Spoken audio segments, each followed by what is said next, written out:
Hi everyone, welcome back to our channel JK exam crackers.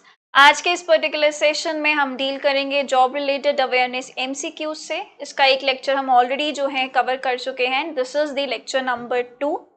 रही बात JNK and Ladakh high court के जो course की, उसमें मैं ऑलरेडी आपको जो है theoretical portion job related awareness का कवर करवा चुकी हूँ एंड इस कोर्स की डिटेल्स आपको मिल जाएगी ऐप पे जाके। So download the app and check all the details related to the course. रही बात एमसीक्यूज की, वो सीरीज तो चल ही रही है। नाउ इट्स हाई टाइम कि आप जितने ज्यादा एमसीक्यूज हो सके वो सॉल्व करते चले। चलिए let's get started. Question number 1, Dash was officially sworn in as the 37th Chief Justice of JNK and Ladakh High Court in a ceremony held on 27th September 2024.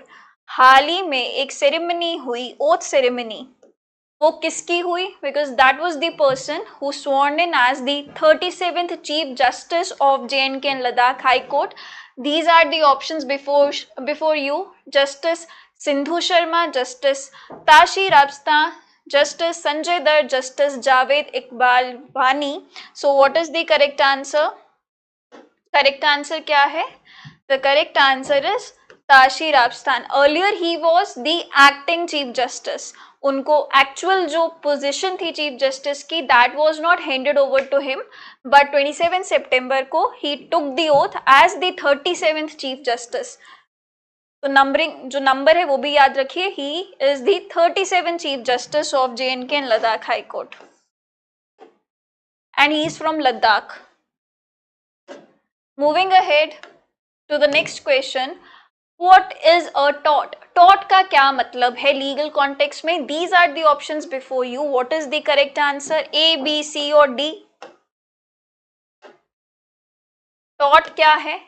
Tort एक civil wrong है जहां पे एक injury आप किसी व्यक्ति को पहुंचाते हैं, किसी दूसरे व्यक्ति को इंजरी पहुंचाते हैं, and it is a civil wrong, not a criminal wrong but it is a civil wrong. इसके एग्जाम्पल से शायद आपको समझ में आए, जैसे कि नेग्लिजेंस, डेफेमेशन। ये क्या चीज है? ये टॉर्ट है, ये एक सिविल रॉन्ग है बिकॉज इसमें कुछ बहुत ज्यादा हानि नहीं पहुंच रही दूसरे व्यक्ति को, बट हाँ थोड़े कम लेवल की तो इंजरी कॉज कर ही रहे हो। बिकॉज नेग्लिजेंस, आपकी इंटेंशन नहीं है किसी को इंजरी पहुंचाने की, but you are very much negligent. तो ये तो आपके पार्ट पे गलती है ना कि आप नेग्लिजेंट है, तो it is a wrong. So it's a kind of civil wrong, okay? Defamation, इसमें भी इंजरी है। किस चीज की इंजरी? रेप्यूटेशन की इंजरी, ठीक है? जब आप किसी के बारे में कुछ गलत पब्लिश करते हो, that is the injury to the reputation, okay? So these are the examples of the tort. And what is tort? It is a civil wrong where injury is caused to the another person. Which of the following is an official written record of court proceedings? इसमें से क्या चीज जो है official written record होती है court proceedings की? ठीक है, इसमें से किसको आप कहेंगे कि that it is a official written record of court proceedings? चाहे वो कोर्ट में आके किसी ने गवाही दी है या फिर वो जज की रूलिंग है, उसको क्या कहेंगे हम? टेस्टिमनी, ट्रांसक्रिप्ट, समन्स और registry? What is the correct answer? The correct answer to this is option B, transcript। ठीक है, इसे ट्रांसक्रिप्ट कहेंगे। वैसे भी कोई चीज जब लिखी जाती है किसी पेज पर, किसी डॉक्यूमेंट पे या राइट, उसे ट्रांसक्रिप्ट कहा जाता है। Moving ahead, a surety in a bail case is responsible for. अगर किसी ने जमानत, जो जमानत हम कहते हैं, किसी को जमानत अगर मिली है तो उसकी कुछ कंडीशंस होती हैं, और उसके लिए एक कंडीशन ये भी होती है कि श्योरिटी बॉन्ड देना पड़ता है या एक श्योरिटी लानी पड़ती है। अब ये श्योरिटी बेल केस में किस चीज के लिए रिस्पॉन्सिबल होती है, वो किस चीज की श्योरिटी ले रही है? These are the options before you. Representing the accused in the court, guaranteeing the accused will attend the court hearing, ensuring the investigation is completed within 24 hours, paying the bail amount to the accused। Correct answer आपका हो जाएगा option B, guaranteeing the accused will attend the court hearing. आप court को इस चीज की surety दे रहे हो that accused will definitely appear before the court whenever the hearing falls, ठीक है, जब भी हियरिंग होगी ये जो एक्यूज है ये आएगा इसी के बेसिस पे, क्योंकि उसको इसी प्रॉमिस के बेसिस पे, इसी श्योरिटी के बेसिस पे ही तो उसको जमानत मिल रही है। तो श्योरिटी वो इंसान है, वो पर्सन है जो ये गारंटी दे रहा है। क्या चीज की गारंटी? कि एक्यूज अपियर होगा। अगर एक्यूज अपियर नहीं होता है तो वहां पे फिर रिस्पॉन्सिबिलिटी श्योरिटी की आ जाती है। अगर श्योरिटी की कुछ अमाउंट है, सपोजिंगली 50,000, 1,00,000 रुपए, तो दैट विल बी वो जो है वो किससे ली जाएगी? श्योरिटी से ली जाएगी। फिर What does the term testimony refer to in legal proceeding? Testimony का क्या मतलब है? एक ये रिटन कंप्लेंट होती है, evidence given under oath by a witness, a document filed with the registry, a legal order to appear in court. तो testimony का क्या मतलब है? Option A, B, C, D. The correct answer is B. It is the evidence which is given under oath by the witness. जो भी evidence, जो भी सबूत अंडर ओथ विटनेस देता है उसको टेस्टिमनी कहा जाता है। क्या कहा जाता है? Testimony. Summon is a legal document that orders the person to provide the testimony, commands the person to appear in court, remands a person to custody, reviews a court's decision. What is the correct answer? What is the correct answer? So it actually commanding or directing a person to appear in court. तो सम्मन एक तरह की direction है, command है कि आपको court के सामने पेश होना है। ठीक है। The term rejoinder refers to, rejoinder का क्या मतलब होता है? A written statement filed by the defendant, a plea made by the prosecution, a response by the plaintiff to new facts raised by the defendant, a review of the court's decision. देखिए इस question का answer देने के लिए I need to help you. एक law suit है, civil suit है, ठीक है, सिविल सूट। अभी तक आपको ये पता चल गया होगा कि सिविल सूट क्या होता है, because I have repeated it n number of times. उसमें पार्टीज होती हैं दो, एक होता है plaintiff. Plaintiff is the person जिसने सूट इंस्टीट्यूट किया है, फाइल किया है, and defendant is the person जिसके अगेंस्ट जो है सूट फाइल किया गया है, राइट। यहाँ पे जो प्लेंटिफ है, प्लेंटिफ क्या फाइल करता है? प्लेंट फाइल करता है, जहाँ पे वो अपना जो भी क्लेम है, जो कॉज ऑफ एक्शन है, जो भी रिलीफ मांग रहा है, वो सब प्लेंट में लिखता है, ठीक है। वहीं पे डिफेंडेंट क्या देता है? अपना उसका जवाब किस में देता है? रिटन स्टेटमेंट में, ठीक है, रिटन स्टेटमेंट में। बट समटाइम्स व्हाट हैपन, जब डिफेंडेंट इन सभी चीज़ों का जवाब दे रहा है जो प्लेंट में लिखी गई है, रिटन स्टेटमेंट में उसका जवाब दे रहा है, हो सकता है कि डिफेंडेंट जो है कुछ नए फैक्ट्स, न्यू फैक्ट्स को भी मेंशन करे जो कि प्लेंट में नहीं मेंशन थे। कुछ नए फैक्ट्स के बारे में बात करें जो प्लेंट में मेंशन नहीं है, वो उसके खुद के फैक्ट्स हैं जो वो बताना चाह रहा है कोर्ट को। अब इस जो नए फैक्ट डिफेंडेंट ने बताए रिटन स्टेटमेंट में, प्लेंटिफ को भी तो उसका हक मिलना चाहिए अपनी साइड की बात बताने का। तो अब वो जिस डॉक्यूमेंट में अपनी साइड की बात बताएगा उसको क्या कहते हैं? रीजॉइंडर, ठीक है, रीजॉइंडर कहेंगे। ये रीजॉइंडर, plaint, written statement, these are actually the documents. Okay, I hope it's clear with you. Now tell me the correct answer. Correct answer क्या होगा? I think ये आपको समझ में आ गया इतना। चलिए, so it is a response by the plaintiff to new facts raised by the defendant in its written statement. Okay, new facts जो रिटन स्टेटमेंट में आए उसका रिस्पॉन्स प्लेंटिफ को दिया जाए, रिस्पॉन्स देने की अपॉर्चुनिटी प्लेंटिफ को दी जाए। वो रिस्पॉन्स किस फॉर्म में होगा, क्या कहेंगे उस डॉक्यूमेंट को, उसको रीजॉइंडर कहते हैं। Okay, what is remand in the context of police custody के कॉन्टेक्स्ट में रिमांड का क्या मतलब होता है? A court's refusal to accept a petition, the process of sending the accused to police custody for further investigation, the review of a court judgment, the quashing of a lower court's order. What is the correct answer? Police context में, police custody के context में remand का क्या मतलब है?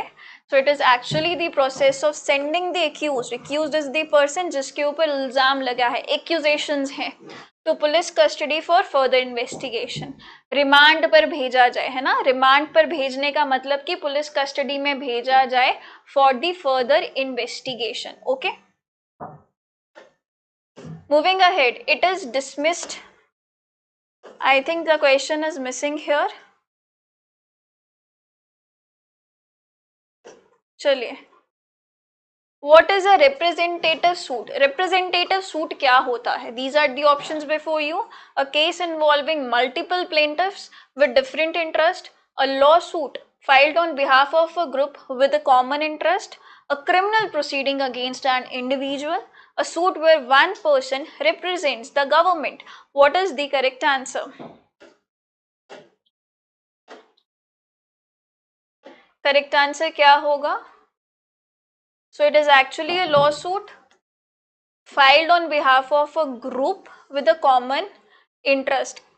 बहुत से लोग हैं, उनका एक कॉमन इंटरेस्ट है। कॉमन इंटरेस्ट कुछ भी हो सकता है कि इस जगह पर जो है सड़क बननी चाहिए, या फिर ये किसी की प्राइवेट, मतलब जो दूसरा व्यक्ति है वो क्लेम कर रहा है that it is a private land, but it is not a private land, it is a public way. तो अब उस पब्लिक वे पे ऑब्वियसली उस पूरे जिला, जो भी वो एरिया है, सब लोगों का अधिकार है। तो that is a group of the people, they are having a common interest. वो सभी के सभी जो है सूट फाइल नहीं कर रहे, बट कोई एक या दो या तीन व्यक्ति बाकी सबको रिप्रेजेंट करते हुए, बिकॉज उन सबका भी सेम इंटरेस्ट है, तो वो सूट फाइल करते हैं। This is called a representative suit. Okay, Who is a respondent in legal terms? Legal terms में respondent कौन है? Person who files the appeal. Court clerk, party against whom an appeal or petition is filed, the lawyer representing the plaintiff. कौन होता है respondent? तो respondent is the party जिसको respond करना है, क्योंकि उसके अगेंस्ट अपील या पिटिशन फाइल हुई है। Now it's his turn to respond, and that is why उसको रिस्पॉन्डेंट बोलते हैं। ऑप्शन सी जो है वो आपका करेक्ट हो जाएगा। जो पर्सन अपील फाइल करता है उसको क्या बोलते हैं, आप बताइएगा। ठीक है, जो पर्सन अपील फाइल करता है उसको क्या कहते हैं? What does review refer to in a legal context? Options are filing a new case, re-examining the court's own judgment to correct any errors, appealing a case to a higher court, filing a rejoinder. What is the correct answer? The correct answer is re-examining a court's own judgment to correct any errors. When there is a review, तो review वही court कर रही है जिसने की judgement पास किया है। ठीक है, जजमेंट पास किया है और लगता है कि उसी जजमेंट में कोई एरर है, ठीक है, तो रिव्यू उसी कोर्ट में फाइल किया जाएगा in order to show that court कि आपसे कुछ भूल चूक हुई है, कुछ एरर हुआ है, kindly look into it. So that is a review petition. Okay, उसे रिव्यू कहा जाता है। What is the best definition of a right? Right की best definition क्या है? It's a guideline established by the government, a legally protected interest or entitlement, a responsibility assigned by law, a suggestion made by a court. Very easy question. तो it is a legally protected interest और entitlement आपका अधिकार, legally protected interest या फिर आपका legally जो आप जिस चीज के लिए इंटाइटल्ड है, that is called a right. Okay, what is the purpose of the writ of mandamus? Mandamus writ का पर्पस क्या होता है, आपसे ये पूछा जा रहा है। To quash an order of a lower court, to prevent an official from holding the office unlawfully, to compel a lower court or public authority to perform a duty, to review a court's judgment. Mandamus की जो writ है उसके लिए आपको जो word याद रखना है that is the mandatory. Mandamus means mandatory.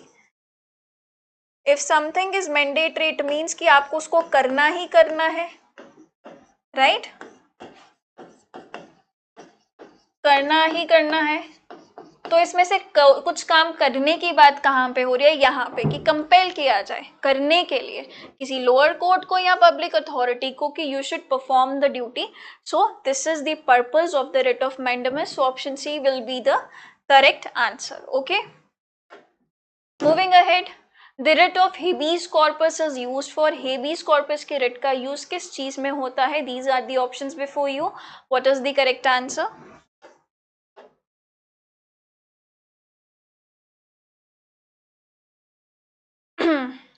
Question someone's right to hold public office, order the release of a prisoner being unlawfully detained, prevent a lower court from exceeding its jurisdiction, quash the order of an inferior court.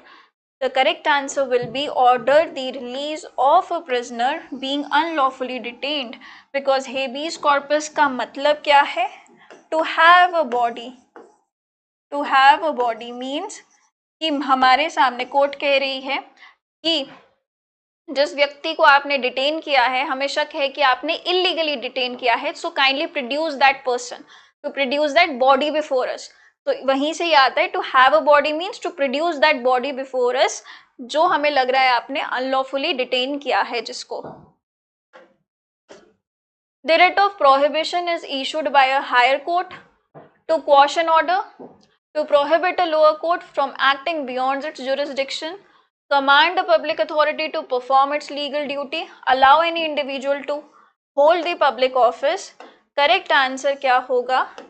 Prohibition है, prohibit करना, तो यहीं से आप समझ जाइए that the correct answer will B कि lower court को प्रोहिबिट करना कि आप अपने जुरिस्डिक्शन के बाहर एक्ट ना करो. जुरिस्डिक्शन क्या है? कि अगर आपकी पावर्स एक्सरसाइज करने का जो क्षेत्रफल है, ठीक है, जितना एक्सटेंट है अपनी पावर्स को एक्सरसाइज करने का, अगर वो सिर्फ इतना है तो आप इतने में ही रहिए, इतने में ही रहिए, इससे बाहर ना जाइए. अगर आप यहाँ जा रहे हैं, यहाँ जा रहे हैं, it means you are exceeding, you are going beyond your jurisdiction. Okay, so correct answer is option B. The writ of quo warranto. Questions, को वरंटो का मतलब क्या है या को वरंटो क्या क्वेश्चन करती है? देखिए, को वरंटो का मतलब समझ लें पहले क्या है. को वरंटो का मतलब होता है बाय व्हाट अथॉरिटी. ठीक है, इसका जो मीनिंग है वो ये है. अब ऑप्शंस देखिए. The legality of an individual's detention, the jurisdiction of a lower court, the right of an individual to hold a public office, the validity of court decision. तो ये पूछा जा रहा है by what authority, by what authority you are holding a public office, you are holding a public office. अगर किसी की appointment पे क्वेश्चन मार्क उठ रहा है, ठीक है, तो उसे रिट इशू की जाएगी को वरंटो की. आप बताइए कि आप किस अथॉरिटी से यहाँ पे बैठे हो, किसने आपको ऑथोराइज करा इस ओहदे पे बैठने के लिए, इस पोजीशन पे बैठने के लिए, आप हमें बताइए. So this is the writ of quo warranto, जहाँ पर ऐसा कोई क्वेश्चन उठता है. So it is actually the right of an individual to hold a public office. Option C will be correct answer. What is the purpose of the writ of certiorari? To command a public official to perform a duty, to bring a detainee before the court, to quash an order made by a lower court or tribunal, to prohibit a lower court from acting without jurisdiction. तो क्या आएगा? certiorari. certiorari का क्या मतलब है? To certify. ठीक है, bring a detainee before the court, to command a public official to perform a duty, ये हम ऑलरेडी देख चुके हैं कि ये मैंडमस की है. To bring a detainee before the court, habeas corpus है. To prohibit a lower court from acting without jurisdiction is actually prohibition की रिट है. तो बचा हमारे पास ऑप्शन सी करेक्ट. यहाँ पे क्वॉश करने को बोला जाता है कोई ऑर्डर लोअर कोर्ट का. क्वॉश करने के लिए इसलिए बोला जा रहा है बिकॉज यहाँ पे सर्टिफाई करने का मतलब कि आपका कोई ऑर्डर है, हमें लगता है कि इट्स नॉट राइट, ठीक है, हायर कोर्ट को लगता है that this order is not right, it is without jurisdiction. So in that scenario what they do, they quash that particular order. Okay, so these are the, I think यही question नहीं, आगे भी है आपके. What does the term recusal refer to in legal context. Recusal का क्या मतलब है लीगल कॉन्टेक्स्ट में? अ जज decision to transfer the case to higher court, the withdrawal of a जज from a case due to potential bias, a request for relief by the plaintiff, the cross examination of the witness. Correct answer क्या हो जाएगा? कि ये जो recusal है इसका क्या मतलब है in legal proceedings. It is actually a withdrawal of a जज from the case due to potential bias. अगर कभी लगता है कि ये जो जज साहब हैं जिनके पास ये केस गया है वो इस किसी एक पार्टी को जानते हैं, मे बी रिलेशन में है, हो भी सकता है, पॉसिबिलिटीज आर देयर कि कोई एक पार्टी के रिलेशन में है और काफ़ी क्लोज रिलेशनशिप में है, तो कभी भी उनके पास केस नहीं रखा जाता है, वो विड्रॉल हो जाता है। ठीक है, so it's a withdrawal of a जज from a case due to the potential bias, की हो सकता है वो बायस रहे इस केस में, तो उसको क्या बोला जाता है, उस टर्म को बोला जाता है रेक्यूसल। ठीक है,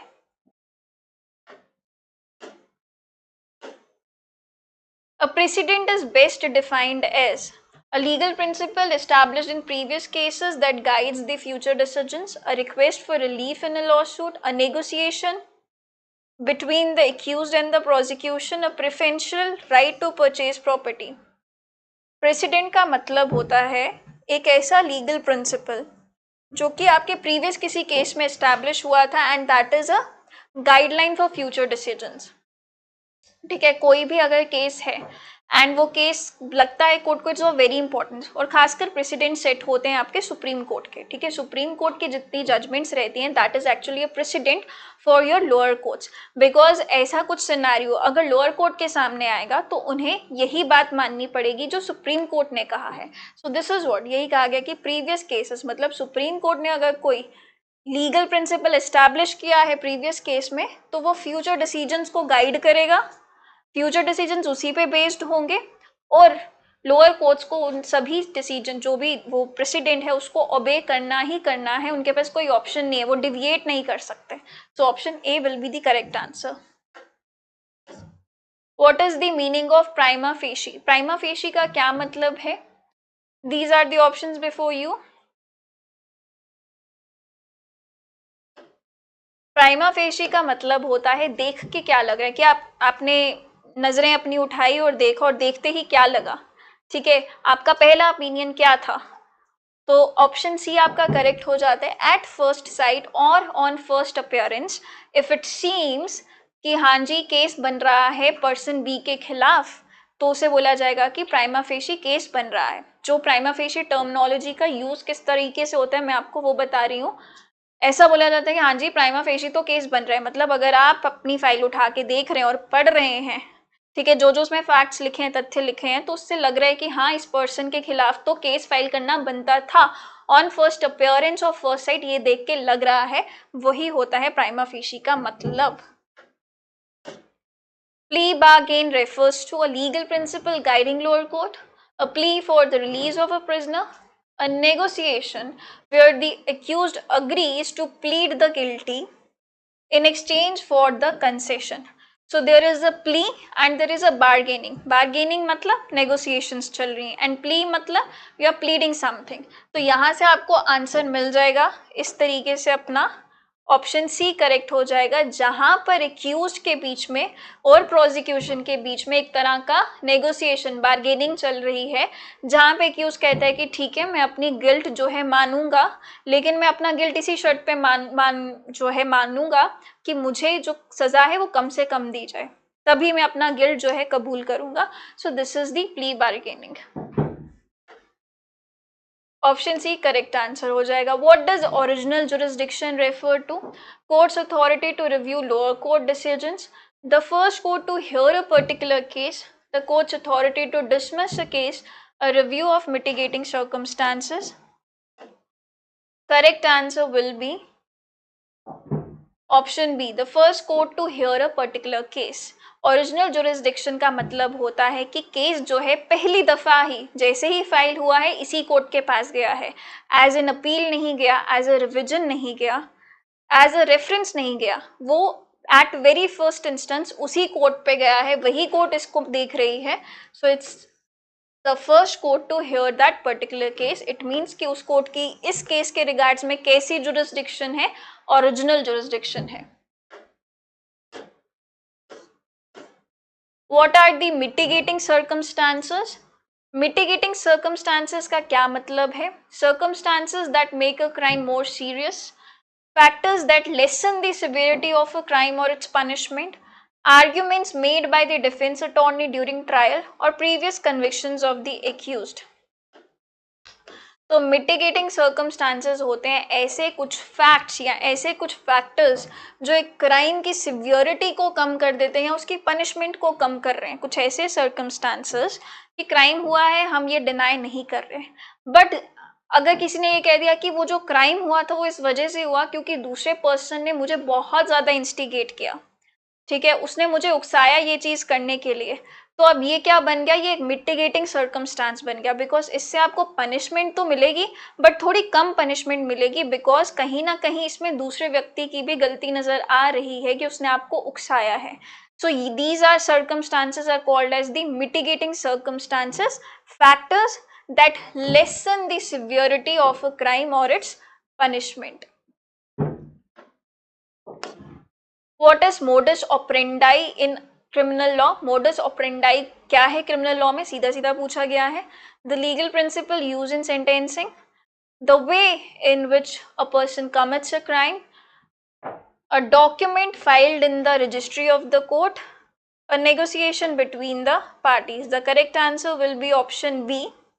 ठीक है, the way in which a person commits a crime, modus operandi मतलब उसका मोड क्या था, वे क्या था कि किस वे से वो क्राइम जो है कमिट किया गया है, दैट इज मोडस ऑपरेंडाई। ठीक है, what is a prayer in a legal document? जैसे मैंने आपको कहा लीगल डॉक्यूमेंट्स हमने अभी पीछे कुछ पढ़े जो कि सिविल सूट्स में होते हैं, प्लेंट है ना, प्लेंट के बारे में हमने पढ़ा अभी थोड़ी देर पहले।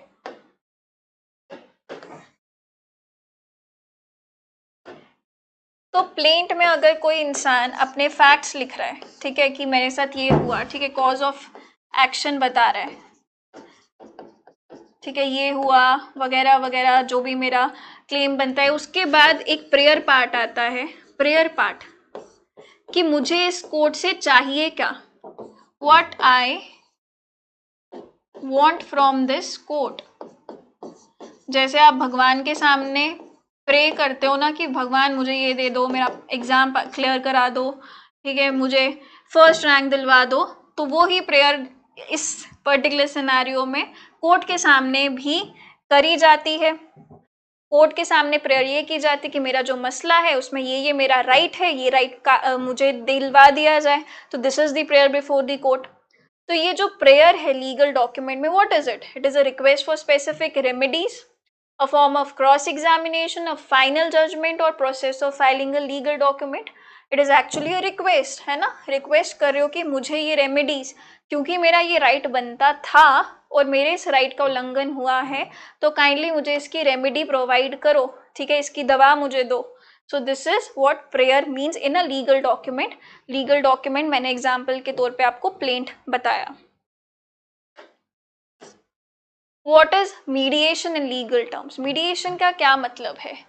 A formal court trial to resolve disputes, a negotiation between lawyers without involving the parties, a form of alternative dispute resolution where a neutral third party help resolves disputes, a method of appealing a court's decision. The correct answer for this will be mediation is a form of alternative dispute resolution, जहां पर एक neutral third party, ना वो मेरी side है ना वो उसकी साइड है, वो बिल्कुल अनबाइस्ड होके चीज़ों को सुन रही है, that third party. So it is out of the court settlement हो रही है यहाँ पे, this is called as mediation. A judgment debtor is, judgment debtor कौन है? A person who wins the case, a person against whom a court has passed the judgment obligating them to pay or perform, a person who mediates disputes in court, a legal representative of winning party। तो correct answer आ जाएगा आपका judgement debtor वो व्यक्ति है जिसके against जो judgement है वो पास हुई है। Judgment holder is the person जिसके फेवर में जजमेंट हुआ है, and judgment debtor is the person जिसके अगेंस्ट कोई जजमेंट आई है, ठीक है, और उसको ऑब्लिगेट किया गया है that you have to pay और you have to perform certain things. Okay, Lok Adalat in India are formal court proceedings. Informal courts focused on pre-litigation and pending dispute resolution. International arbitration forums, forums to reviewing the constitutional amendments. So these are the Lok Adalats. Lok Adalats भी ADR का ही part है, alternative dispute resolutions का ही part है। And these are the informal courts which are focused on pre litigation and pending dispute resolution. तो जो भी प्री लिटिगेशन मतलब कि ये कोर्ट के सामने मसला ना जाए, हम इसे सॉल्व करने की कोशिश करते हैं, रिजॉल्व करने की कोशिश करते हैं, and it is informal court, not a proper court, not a formal court but informal court. Reason being कि it is a part of ADR, alternative dispute resolution. The term malice refers to, malice का क्या मतलब है? Unintentional act of harm, intention to commit a criminal offense, a misunderstanding between two parties, a legal defense to avoid the liability। तो malice क्या है? Malice मतलब आपकी ill will, ठीक है, आपका मैलिस होना मतलब कि आपकी इंटेंशन सही नहीं है। So the intention is to commit a criminal offence. Unintentional act of harm नहीं है बिकॉज वो मैलिस नहीं है। मैलिस इज मैल, गंदगी, ठीक है, आप इसको इस वे में याद रख सकते हो, यू हैव अ गंदगी in your mind, so that is the intention to commit a criminal offense। Okay, who is considered an indigent person in legal proceedings में indigent person किसे कहा जाता है? These are the options before you, what is the correct answer? बताइए। It is the person who is unable to afford the court fees and therefore exempt from paying them। ऐसा व्यक्ति जो financially sound नहीं है, capable नहीं है, उसको court fee तक देने से क्या कर दिया जाता है? एग्जेम्प्ट कर दिया जाता है। That person who is not financially sound is called as indigent person in the legal proceedings। लोक अदालत derive their statutory authority from which of the following act? लोक अदालत के लिए कौन सा एक्ट पहले बनाया गया जिसमें मेंशन था कि लोक अदालत होंगी? ठीक है, लोक अदालत होंगी ये बात किस एक्ट में लिखी गई है?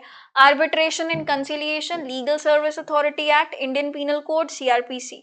The correct answer will be legal service authority act. 1987 में ये बात, ये जिक्र हुआ कि लोक अदालत होंगी और लोक अदालत इस तरह से ऑपरेट होंगी। Okay, so that is it for today's class. Thank you so much.